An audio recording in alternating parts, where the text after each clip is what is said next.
আজকে বাঁধাকপি রান্না করব মাছের মাথা দিয়ে। কড়াটা বসিয়ে দেব, কড়াইতে তেল দিয়ে দিয়েছি, মাছের মাথাটা ভেজে নেব।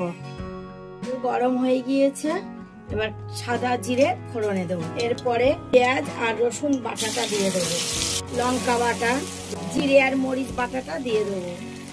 নেড়ে চেড়ে এবার টমেটোটা দিয়ে দেবো, লবণটা দিয়ে দেবো, হলুদ দেব, মশলাটা কষে নেবো।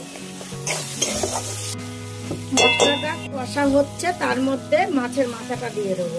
মাথাটা ভেঙে চুড়ে গুঁড়ো করে দেবো, এতে আর একটু তেল দিয়ে দেবো। এবার বাঁধাকপিটা দিয়ে দেবো,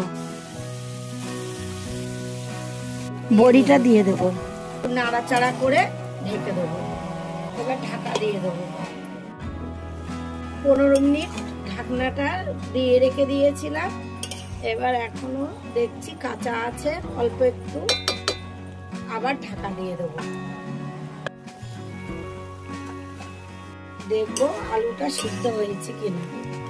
ঢাকা দিয়ে রেখে দিয়েছিলাম 5 মিনিট, আলুটা হাফ সিদ্ধ হয়েছে। এবার এতে একটু চিনি দিয়ে দেবো, নেড়ে চেড়ে আবার একটু ঢাকনা দিয়ে দেবো। 10 মিনিট ঢেকে রেখে দিয়েছিলাম। এবার গরম মশলা দিয়ে নামিয়ে নেব।